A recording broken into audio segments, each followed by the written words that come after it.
And looking at those community predictions, it's so hard not to pick, it's hard to pick against Pandora after he said, "I am the best." I know. I mean, what a hard quote. That confidence just through the roof, and you love to hear it. You know, he talks about being underrated. Everyone kind of thinking that he doesn't have what it takes to be here. He got lucky last year. Maybe he got lucky this year. He was the first one to get given a golden ticket. Blah, blah, blah, blah, blah. Now he is top 3 in the world, going up against a former world champion, and they have met one other time this year, back in August. Mugi actually taking that 2-0, and we'll see if Pandora can turn the tide on those statistics.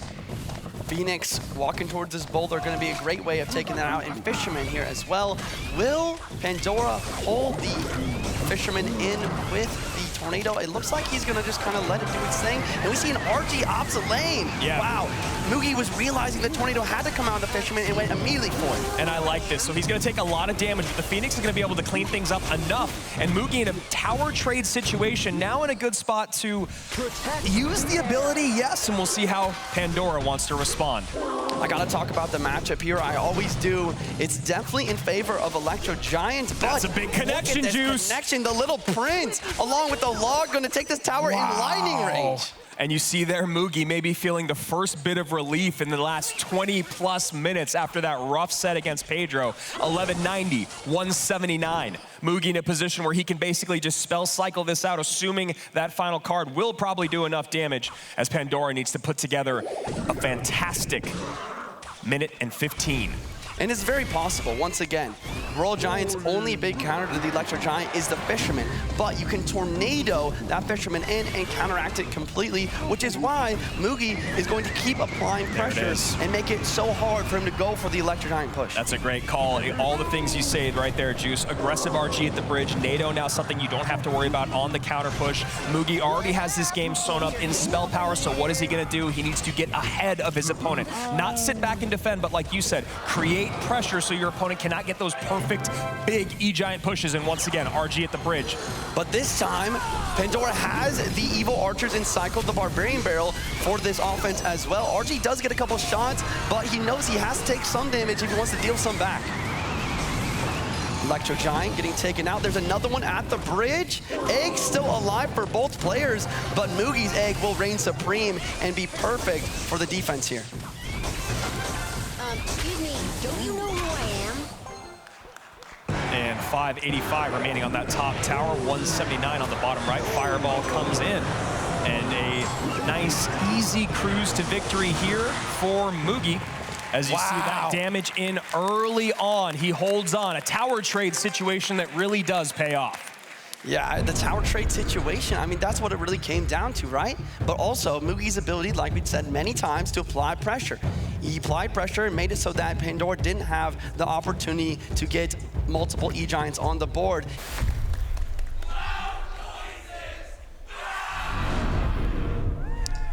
Okay, we went from calling out random cards to just yelling loud noises. I am a little bit confused about that. Yeah, I mean, come on, guys, try a little harder. This is the lower bracket finals. So here we go, Skelly Drag split in the back as Mugi leaking a little bit of elixir, showing us those Evo Archers, split Goblins in front to protect. And Evo Recruits down low. Evo Recruits, and Mugi has a Mighty Miner. Mighty Miner, not the card you want versus those Recruits. I'd much rather have a Valkyrie or even just a Knight. Yeah, I mean, earlier this year, I believe that was one of the reasons we stopped seeing Mighty Miners, because we started seeing Rogue Recruits absolutely everywhere. Ram Rider comes in here and pushes it back just a bit before it connects on this bomb tower. And that should be a nice, clean defense here from Mugi. I have to point out that that Ram Rider usually would not go to the direction of that bomb tower, but in this situation, it was pushed by the Recruits along with the help of that Mighty Miner bomb to make sure that was a clean, 0 damage taken defense from both players now. Yeah, absolutely. Completely clean across the board, 30-52 as you can see. Archers in the back from Mugi. So we have Evo Archers versus Evo Recruits. Pandora does have those arrows to deal with the regular Archers, but once they're in the Evo form, it's going to be very difficult for him to break through. And happy to see Mugi playing Wall Breakers here. He's played them 42 times on the season with a 74% win rate. Wall Breakers might be showing why he's got that very nice win rate. Great connection there. Still completely perfect on defense, but now is when those Royal Recruits get a little dangerous. And bomb tower, perfect there. I mean, we talked about it yesterday. Roll recruits bait out the bomb tower, and then they go for the Ram Rider. But look at that, Evil Archers in cycle, and the Snowball. Gonna be a great way to lock down that Ram Rider. And one of those archers untouched, so you don't want arrows on top of them, obviously. We'll see how Pandora wants to take care of it as he sets up a God Cage here and a Lumberjack, and then we see Mugi going fancy footwork opposite lane. Mighty Miner tanking for the regular Miner.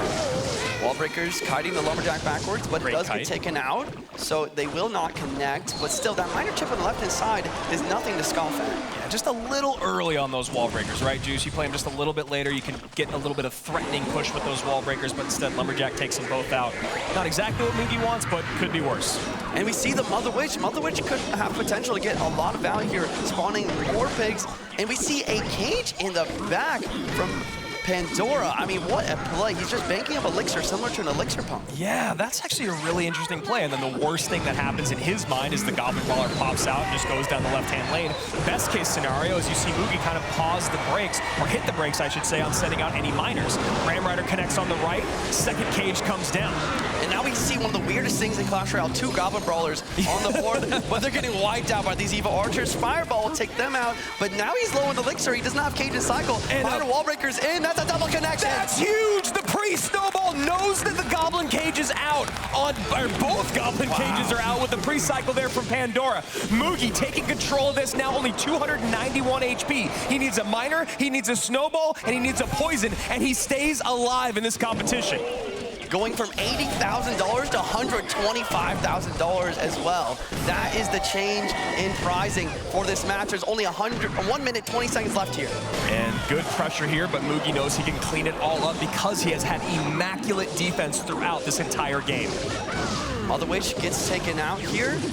Here comes the Lumberjack at the bridge. Miner Poison. I think that's going to be enough to finish it off. Juicy. Our former world champion of 2021 has a shot to make history, making it to our grand finals again here in 2023. Mugi doing what he does best. How many 2-0 sweeps has he had today? Not today, but this entire competition. So many. It seems one after another. I mean, technically you could call the one with Pedro a 2-0 sweep, just not the one that he likes, you know? Absolutely. I mean, yeah, you'd much rather have that clean win throughout on the top of the bracket, but he will be in the lower bracket, and he is going to be making it to the finals, and I cannot wait to watch it. And remember